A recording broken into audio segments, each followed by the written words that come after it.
오늘 본문의 말씀으로 서로의 발을 씻기라 라는 제목으로 말씀의 은혜를 함께 나누겠습니다.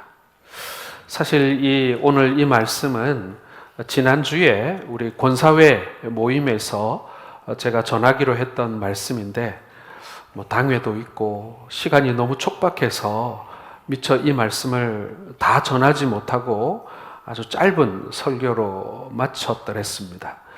그런데 오늘 이 시간 우리 주일을 맞이해서 오늘 이 본문의 말씀으로 우리가 온 성도들이 함께 우리 은혜 받는 것이 좋겠다 싶어서 이 말씀을 다시 가지고 우리가 함께 말씀의 은혜를 나누도록 하겠습니다. 우리 기독교 가치 가운데 현대 사회에 잘 맞지 않는다고 여겨지는 가치 중에 하나가 바로 섬김이라고 하는 가치입니다. 우리 교회에서야 섬김이라는 말을 참 많이 사용합니다만은 그러나 실질적으로 섬기는 사회 혹은 섬기는 사람이라고 할 때 정말 정직하고 순수한 마음으로 섬기는 사람이 그렇게 많지 않은 시대를 우리가 살아가고 있다라는 것입니다. 말은 많이 하지만 우리는 개인주의자가 되어가고 있고 그리고 이기적인 현대인들이 되어가고 있다라는 것은 아주 분명한 사실이다라는 것이죠. 이 섬김의 길을 방해하는 장애물들이 있습니다. 그 첫 번째가 뭐냐면요, 이 경쟁사회 속에서 필수적으로 나타나는 이 승리주의라고 하는 것입니다. 반드시 이겨야만 하는, 살아남으려면 이겨야만 한다라는 바로 승리주의입니다. 승리주의는 모든 것이 승부이고 그리고 승부는 반드시 이겨야 한다라는 생각입니다. 우리는 섬김을 실천하는 자리에서도 이 승리주의에 붙들릴 때가 많이 있다라는 거예요. 섬기는 데에도 경쟁을 붙이는 경우들도 있고 그것이 효과적이라고 말하곤 합니다. 자, 그런데 이 섬김이라는 것 옆에 승리주의가 붙게 되면 이게 아주 위험해질 수 있고 본질을 잃어버릴 수도 있다라는 것입니다. 심지어 많은 사람들은 인생을 이렇게 표현합니다. 인생은 승부다. 그러므로 반드시 이겨야 한다. 이기기 위해서는 수단과 방법을 가려서는 안 된다. 의외로 많은 사람들이 이러한 생각으로 인생을 살아가고 있다는 것이죠. 여러분, 배구나 탁구나 테니스를 생각해 보면요, 제일 먼저 이 경기를 뭘로 시작합니까, 여러분?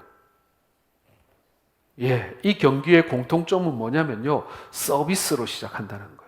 배구도 서비스를 넣어줘야 되고 탁구도 서비스를 넣어야 되고 테니스도 서비스로 경기를 시작합니다. 우리는 보통 서브라고 얘기하는데 정확한 이름은 서비스죠. 공격하는 쪽이 상대편 코트에 공을 쳐서 상대방에게 넘겨서 상대방이 받아치게 하는 것입니다. 단어로 보자면 서비스, 곧 섬긴다는 뜻입니다. 그런데 이것이 승리주의, 경기는 무조건 이겨야 되고 승부를 봐야 된다라는 이 승리주의와 함께 딱 만나게 되면요, 서비스가 말 그대로 섬기는 것이 아니게 되는 것이죠. 서비스는 어떻게 넣어야 됩니까, 여러분? 어떻게든가 받기 힘들게, 어떻게든지 상대방이 받기 힘들게 넣어야 좋은 서비스를 넣는다는 것이죠. 그런데 이런 서비스를 보면서 옆에 있는 사람들이 뭐라고 얘기합니까? 어렵고 센 서비스를 넣으면 뭐라 그래요? 야, 저 서브 참 멋있네, 이렇게 얘기합니다. 사실은요, 못 받아치도록 어렵게 보내는 못된 서비스인데 아주 좋은 서비스라고 얘기하는 거예요. 왜요? 승부니까. 승부를 봐야 하니까. 승부를 봐야 하는 서비스에서 섬기는 게 어디 있어요? 어떻게든지 이겨야죠. 이게 섬기는 것과 승부가 만나면 그렇게 되는 거예요. 그게 스포츠잖아요. 그런데 그렇게 스포츠처럼 사는 사람들이 있다라는 것입니다. 테니스 프로 선수들은요, 이 공을 치면은 그 공의 스피드가 200km가 넘어갑니다. 서비스할 때도 그래요. 세계적인 선수들은 서비스를 넣으면 200km, 210몇 km 이렇게 나와요. 손도 못 댑니다. 갖다 대지도 못합니다.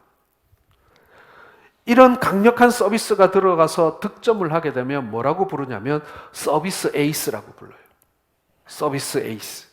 1등 서비스라는 거예요. 상대가 치지도 못하고 건들지도 못하게 하는 서비스가 여러분 왜 1등 서비스입니까? 예, 이 서비스는요 섬기는 것이 아니라, 단어는 그렇지만 이 승리를 해야 하는 승리주의와 연결되어 있기 때문에 그런 것입니다. 예, 스포츠는 승리를 목적으로 하는 것이죠. 자, 그런데 말입니다. 교회에서도, 우리의 삶에서도 우리가 이 승리에 사로잡혀서 우리가 누군가를 불편하게 하는 서비스를 넣고 살아가고 있다면, 나는 섬김이라고 말하지만 사실은 섬김이 아니라 경쟁이고 그리고 약육강식이라고 얘기한다면, 그리스도인들도 경쟁심이 있고 승부욕에 사로잡혀 산다면, 이것은 예수님이 우리에게 보여주신 섬김과는 거리가 먼, 아니 변질되어져 버린 승리주의의 또 다른 모습이다라는 것입니다. 내가 높아지고 이겨야 된다는 것이 정치, 경제, 사회의 경쟁 원리 속에 깊이 숨겨져 있습니다. 정치인들이 뭐라고 말합니까? 국민을 위해 섬긴다라고 이야기합니다. 공복이라고 얘기해요. 그러나 얼마나 자주 이 국민을 입에 담는지 모릅니다. 그런데 결국에는 자기 구미에 맞게 움직이고 따라오는 국민만 그들의 국민들입니다. 처음에는 섬김으로 시작했지만 나중에는 권력을 잡으면 섬기겠다던 국민들 위해 군림하는 정치인들이 얼마나 많은지 모릅니다. 이것은 모두 예수님이 보여주신 섬김을 파괴하는 그런 요소들이다라는 것이죠. 그리고 섬김을 방해하는 두 번째 요소는 뭐냐면요, 물질주의라는 것입니다. 쉽게 말씀드려서 돈 앞에 모든 것이 무너져 내리는 거예요. 섬김도 무너져 내리는 것입니다. 영리를 목적으로 하는 기업은 고객을 섬긴다라고 말합니다. 그런데 고객을 섬긴다면서 기업들이 끊임없이 연구하는 것은 어떻게 하면 고객의 돈을 끄집어낼 수 있을까입니다. 이것이 그들의 섬김의 목표라고 할 수 있습니다. 섬기는 기업이라는 캐치프레이즈를 내놓는 것도 고객의 마음을 기쁘게 하여 돈 버는 방법을 찾아냈기 때문에 그런 것입니다. 그래서 모든 서비스에는 요금이 따라붙죠. 이것이 자본주의 사회의 서비스 개념입니다. 때로는 육체적 쾌락을 위한 산업을 서비스 산업이라고 부르기도 하고요. 그 유혹의 서비스가 사람들의 영혼을 돈과 맞바꾸기도 한다라는 것입니다. 여러분, 이것은 모두 섬기는 일과 돈이 맞물려 돌아가고 있기 때문에 그런 것입니다. 진심이 없는 섬김, 그리고 돈으로 사람들의 섬김까지 살 수 있다고 생각하는 이 모든 물질주의가 우리로 하여금 진정한 섬김을 잃어버리게 만드는 요소들이다라는 것입니다. 여러분, 돈이라는 것이 얼마나 무섭습니까? 자녀들이 어릴 때는 아빠 구두를 닦아주는 일이나 또 혹은 엄마가 설거지를 부탁하면 설거지를 해주기도 하는데 아이들이 곧잘 그것을 하곤 합니다. 자, 그런데 다 끝나고 나면 아이들이 하는 말이 뭡니까, 여러분? 수고를 했으니 뭐가 와야 되는 거죠? 뭔가 대가가 돈으로 나와야 되는 거예요. 이처럼 가정에서조차 섬김이 저절로 이루어지지 않습니다. 요즘에는 말이죠. 끊임없이 우리는 반대급부를 서로 요구하고 그리고 제공하면서 거래 아닌 거래를 하고 있다라는 것입니다. 모든 것을 물질의 오고 감으로 해석하게 된다면 예수님께서 말씀하신 섬김은 자리할 곳이 없어지기 시작하는 것입니다. 6월절 전날 예수님께서는 제자들과 함께 다락방에 모이셔서 저녁 식사, 즉 만찬을 나누셨습니다. 이 6월절 만찬 후에 예수님께서 겟세마네 동산으로 가셔서 기도하시고 체포되어서 곧 십자가에서 돌아가십니다. 그래서 이 만찬을 최후의 만찬이라고 부르는 것입니다. 예수님께서 최후의 만찬 중에 특별히 두 가지 일을 행하십니다. 첫 번째가 뭐냐면 성만찬이죠. 예수님께서 떡을 떼어 제자들에게 주시면서 이것은 나의 살이다, 그리고 포도주를 주시면서 이것은 나의 피라고 말씀하십니다. 그리고 항상 이것을 먹고 마실 때마다 나를 기억하라 라고 하시면서 십자가에서의 죽음을 말씀하십니다. 근데 제자들이 그 말씀의 뜻을 깨닫지 못해요. 그리고 두 번째로 하신 것이 무엇입니까? 바로 세족식입니다. 세족식이라는 거창한 이름을 붙이지 않았지만 예수님께서는 그 자리에서 제자들의 발을 씻어 주셨다라는 것입니다. 허리에 수건을 두르시고 대야에 물을 떠다가 제자들의 그 더러운 발을 씻기십니다. 물론 도중에 베드로가 한번 반항하기는 했습니다마는 예수님께서는 베드로의 발도 씻어 주십니다. 그리고 벗어두셨던 옷을 입으시고 다시 자리에 앉으신 다음에 이렇게 말씀하시죠. 우리 12절 말씀 같이 읽겠습니다. 시작.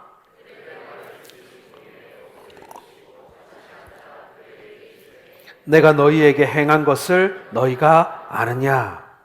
예수님께서 제자들의 발을 씻기신 후에 제자들에게 이렇게 물으시는 거예요. 왜 내가 너희들에게 발을 씻겨줬는지 아느냐 하고 물으시는 것입니다.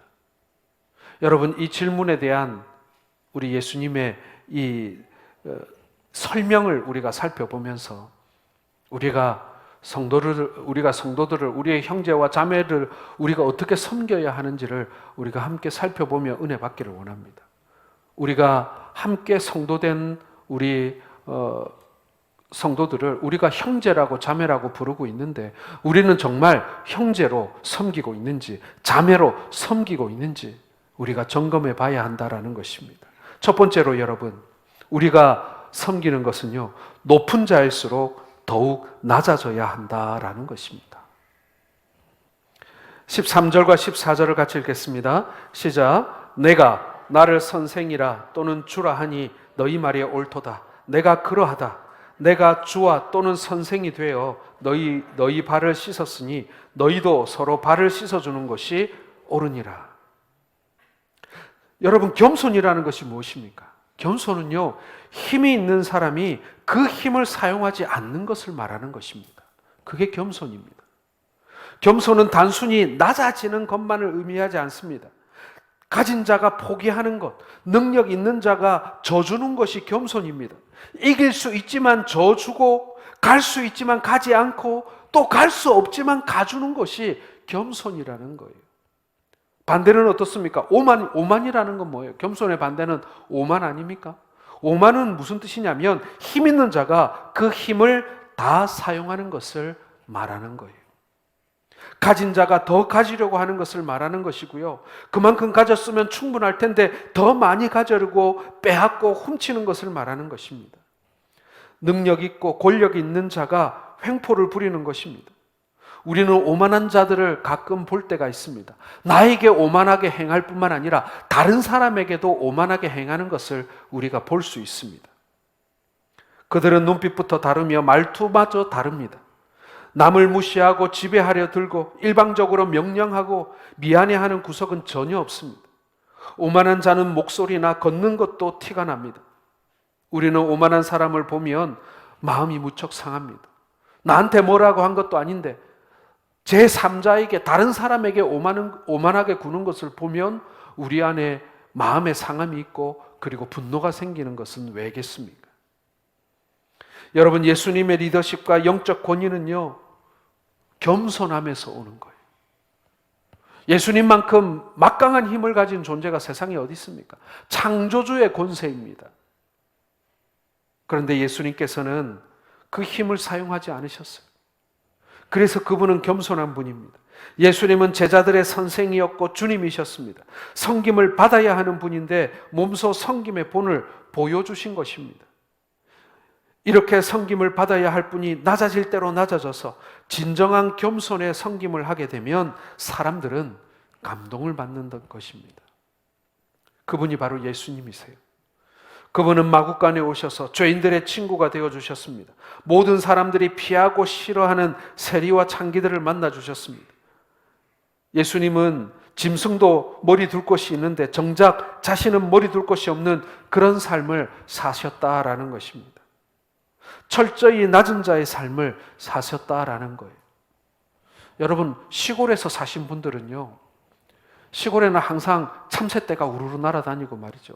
산비둘기가 늘 집 앞에서 울고 이렇게 하니까 그게 당연하게 느껴지겠지만 저는 도시에서 가끔씩 참새들이 이렇게 날아와가지고 이 전봇대 전선 위에 이렇게 나란히 앉아 있는 것을 보면 저는 궁금할 때가 있어요. 도대체 저 참새들은 집이 어딜까? 시골에는 뭐 숲을 덤풀도 있고 나무 숲도 있고 한데 도대체 도시는 무엇이 있길래 아니 쟤네들은 어디서 자고 어디서 새끼 낳고 살까? 이런 생각이 들 때가 있어요. 그런데 알고 보면 그 참새들도 전선에 쭉 앉아 있는 참새나 비둘기들도 다 자기 집이 있는 거예요. 자, 그런데 우리 예수님은 뭐라고 얘기하십니까? 머리 둘 곳이 없다. 이 땅 가운데 내가 편히 안식할 집 한 채가 없고 그런 공간이 없고 그런 여유가 없고 그런 사람들이 없다. 이렇게 말씀하고 있는 것입니다. 철저히 낮은 자의 삶을 사셨다는 것입니다. 그런데 우리는 그분을 만왕의 왕으로 만주의 주님으로 높이고 섬기는 것입니다. 사랑하는 성도 여러분, 교회가 교회답다는 것이 무엇입니까? 많은 젊은이들을 만나보면요, 교회다운 교회를 찾고 싶다 이렇게 말을 많이 합니다. 요즘에 가난한 교인들이라는 말을 많이 하죠. 크리스찬이라고 그리스도인이라고 스스로 생각하지만 교회는 가지 않는 사람들, 그것도 잘못된 거예요. 그러나 그들의 말에 한번 우리가 귀 기울여 볼 필요가 있어요. 그 젊은이들이 뭐라고 얘기합니까? 교회다운 교회가 없다. 이런 말을 많이 하곤 합니다. 온 시내에 이 몇백 메다만 가면 있는 것이 교회인데 교회다운 교회가 없다. 그 말은요, 여러분, 겸손한 사람이 많은 곳이 좋은 교회다라는 것입니다. 어른들이, 직분자들이 먼저 겸손히 섬기는 교회가 좋은 교회입니다. 반대로 직분자들이 힘을 사용하고 대접받으려고 하면 그 교회는 나쁜 교회입니다. 교회답지 않은 교회입니다. 사랑하는 성도 여러분, 물은 항상 높은 곳에서 낮은 곳으로 흐르는 것입니다. 높은 자리에 있는 사람들이 낮은 자리에 있는 사람들을 향하여 섬기고 나누고 흘려 보내주는 것이, 그것이 하나님이 세우신 자연의 이치고 그것이 하나님이 만들어 놓으신 섬김의 이치입니다. 낮은 데 있는 사람들 보고 높은 사람들을 섬기라고 말하는 것은요, 하나님의 창조의 질서를 거스리는 거예요. 결코 좋은 관계도 좋은 교회도 될 수 없다라는 것입니다. 사랑하는 성도 여러분, 우리는 교회다운 교회를 만들어 가기를 원하고, 우리는 좋은 교회를 다니기를 원하고, 우리는 좋은 교회를 섬기고 만들어 가기를 원하는 사람들입니다. 우리는 우리 성동교회가 좋은 교회이기를 원합니다. 그렇다면 여러분, 높은 자일수록 낮아지시기 바랍니다. 높은 자일수록 섬기시기를 바랍니다. 낮은 곳으로 흘려보내주실 수 있기를 바랍니다. 그래야 비로소 우리 교회가 좋은 교회일 수 있는 것입니다. 두 번째로 여러분, 우리의 섬김은요, 솔선수범하는 섬김입니다. 자, 15절을 같이 읽겠습니다. 시작.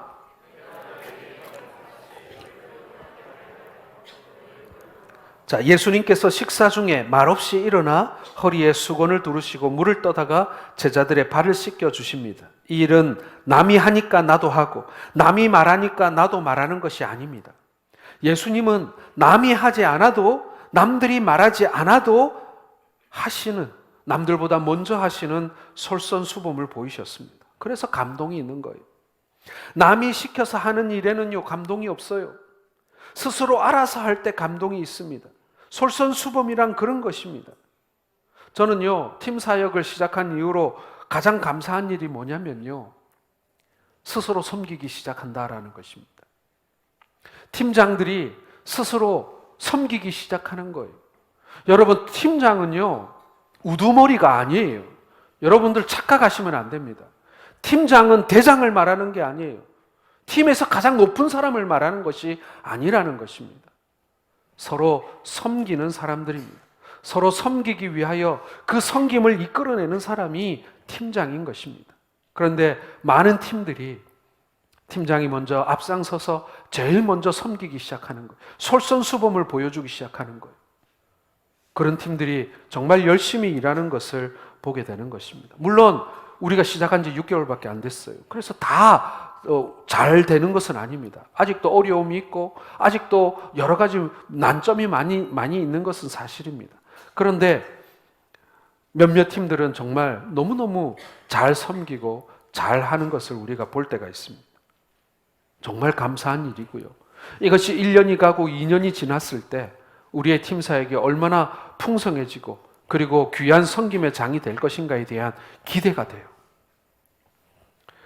우리 팀장님들 정말 감사드립니다. 여러분들의 섬김이 정말 멋지고 그리고 빛이 난다고 해야 되나요? 그렇게 섬기는 모습이 너무나 아름답습니다.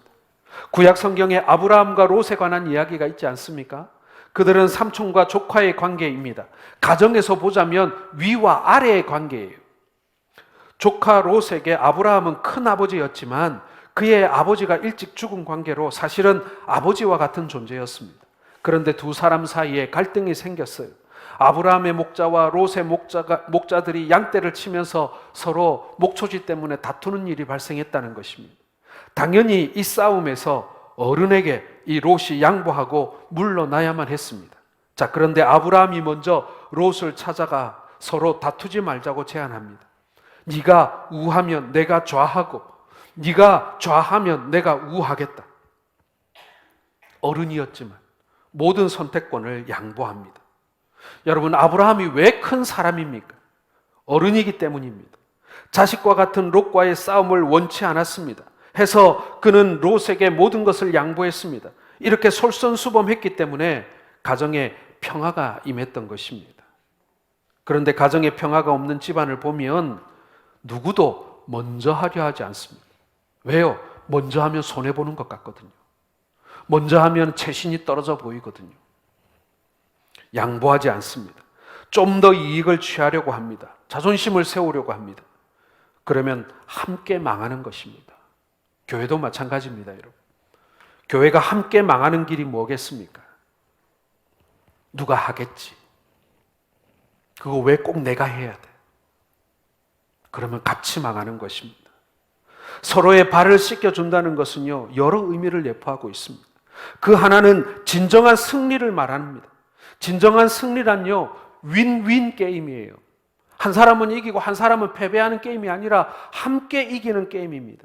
너도 이기고 나도 이기는 것이 진정한 승리입니다. 한 사람이라도 죽거나 다친다면 그것은 진정한 승리가 아니에요. 동시에 모두 승리해야 합니다. 그렇게 하기 위해서는 어떻게 해야 합니까? 먼저 말씀드린 대로 높은 데 있는 사람일수록 먼저 하는 것입니다. 솔선수범하는 것입니다. 먼저 알아챈 사람이 먼저 하는 것입니다.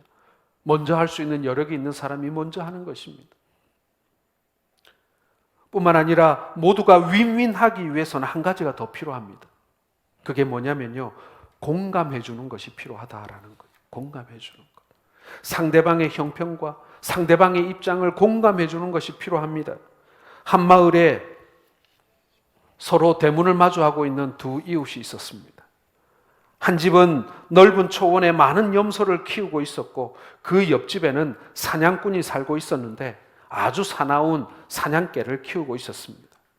그런데 이 사냥개가 종종 옆집 울타리를 넘어서 옆집이 키우고 있는 염소를 공격하는 일이 벌어졌습니다. 그것을 본 염소 주인은 사냥꾼에게 개들을 좀 줄을 메어서 우리에 가둬 놓으라고 여러 번 부탁을 했지만 사냥꾼은 한 귀로 듣고 한 귀로 흘렸습니다. 오히려 속으로 화를 내면서 이렇게 생각했어요. 아니, 내가 우리 집 마당에 우리 개를 키우는데 무슨 상관이야?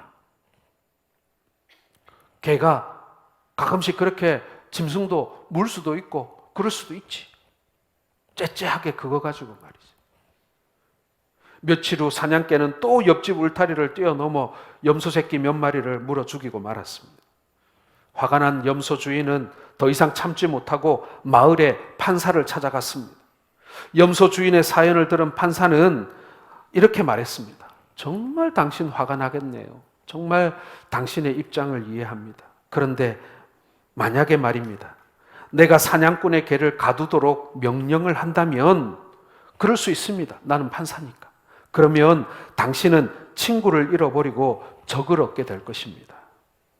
적과 이웃이 되고 싶습니까? 아니면 친구와 이웃이 되고 싶습니까? 염소 주인은 당연히 친구와 이웃하고 싶지요. 이렇게 대답했습니다. 그러자 판사는 한 가지 제안을 합니다. 그것은 이 염소 키우는 이 목동에 염소 새끼 3마리를 이웃집 사냥꾼의 3아들에게 선물로 주어보라라는 것이었습니다. 그리고 이 염소 주인은 이 판사의 말을 듣고 그대로 해봤어요. 염소 새끼 3마리를 골라서 옆집에 사는 사냥꾼의 3아들에게 1마리씩 선물로 주었습니다. 그랬더니 그 사냥꾼의 아들들이 그 염소 새끼를 얼마나 귀엽게 데리고 지내는지 몰라요. 먹이도 주고 같이 뛰어놀기도 하고. 그것을 지켜보고 있는 사냥꾼도 마음이 좋아졌어요. 야, 저 염소 새끼가 생각보다 귀엽네. 우리 애들이 저렇게 염소 새끼를 좋아하니 나도 기분이 좋아지는 거예요. 그런데 문득 이런 생각이 드는 거예요. 내가 키우는 저 사냥개들이 혹시나 우리 애들의 염소 새끼를 물어 죽이면 어떡하지? 이런 생각이 드니까 누가 시키지 않아도 자신의 사냥개를 묶어두기 시작했던 것입니다. 그리고 염소 주인은 그제서야 안심하며 염소를 기를 수 있게 되었어요. 그 이후에 사냥꾼과 염소 주인은 가장 좋은 친구이자 그리고 좋은 이웃이 되었다고 합니다. 사랑하는 성도 여러분, 아브라함의 양보, 그리고 염소 주인의 배려, 이런 모든 것들이 그들의 솔선수범이고 그리고 공감이 만들어낸 아름다운 섬김이다라는 것입니다. 내가 먼저 하면 손해볼 것 같습니까? 아닙니다. 내가 먼저 하면 하나님께서 훨씬 더 많이 칭찬해 주십니다. 그것이 무엇이 되었단 말이죠. 내가 먼저 하면. 그리고 무엇입니까? 상대방의 입장을 공감해 주기 시작하면 우리의 섬김이 깊이를 더하게 됩니다. 그리고 우리의 섬김이 사람들에게 보이기 위한 가식이 아니라 진정한 공감에서 우러나는 그러한 섬김이 된다라는 것입니다. 우리는 그런 섬김을 알지만 내가 먼저 하는 것이 손해일 것 같고, 그리고 상대방을 공감하기보다는 내 입장만 생각하려는 우리들의 모습을 생각해 봅니다. 우리 역시도 주님처럼 내가 먼저 하고 그리고 공감하려고 노력하는 그러한 주님을 배우게 될 때 우리는 비로소 행복한 삶을 살게 된다는 것입니다. 내가 그걸 왜 해? 누가 하겠지? 하자고 말한 사람이 해야지. 여러분, 그러면요, 좋은 교회 안 됩니다. 좋은 그리스도인, 좋은 성도 안 돼요. 사실은 이 말들을 우리가 교회 안에서 많이 하기도 하고 또 우리 마음에 많이 품기도 합니다. 내가 그걸 왜 해? 누가 먼저 하겠지? 하자고 말한 사람이 해야지. 사랑하는 성도 여러분, 먼저 하시고 공감해 줌으로 말미암아 우리 주님께 칭찬받는, 아니 우리 예수님을 닮아가시는 우리 모든 성도들 되시기를 주의 이름으로 축원합니다. 마지막으로 섬김이라는 것은요, 서로에게 신뢰를 쌓는 것입니다. 자, 18절 같이 읽겠습니다. 시작.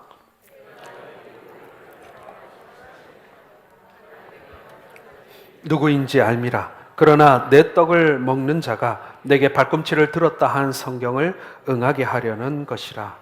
자, 이 말씀은요, 자신을 팔려는 가룟 유다를 염두에 둔 말씀입니다. 예수님은 이 제자의 배신을 알고 있었지만 알면서도 끝까지 그를 믿어주었다는 것입니다. 예수님은 믿어주었는데 가룟 유다는 그 주님의 마음을 몰라주었던 것입니다. 여러분, 서로 발을 씻어주라는 의미는요, 서로 신뢰를 쌓는 것을 말합니다. 첫눈에 믿어주는 사람이 어디 있어요? 첫눈에 믿어주는 사람 없습니다. 그 사람과 지속적인 관계를 통해서 이 신뢰라는 것은 쌓아가는 것입니다. 그 신뢰를 쌓는 가운데 믿지 못할 일도 벌어집니다. 다툼도 있을 수 있고요, 싸우기도 하고요, 서로 의견 충돌도 있을 수 있습니다. 그럼에도 불구하고 이 신뢰를 하나씩 벽돌 하나 쌓아가듯이 쌓아 올라가는 거예요. 여러분, 혹시 벽돌 쌓는 것을 본 적이 있는지 모르겠습니다. 노련한 장인은 그냥 막 몰타르 바르고 그냥 벽돌 짝짝짝 올리면 줄이 쫙 맞는 그런 사람도 있지만, 어떤 사람은요, 쌓다가 안 맞으면 다시 떼고, 그리고 다시 쌓다가 또 안 맞으면, 또 줄 안 맞으면 또 다시 다시 쌓고, 그것을 반복하면서 벽돌을 쌓아 올라갑니다.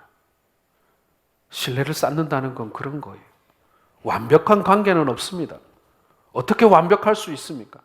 여러분, 우리가 함께 살아가고 있는 우리 가족도, 내 남편도, 내 아내도, 내 자식도, 나의 부모님도 내 마음에 100% 드십니까? 100% 드는 사람 없어요.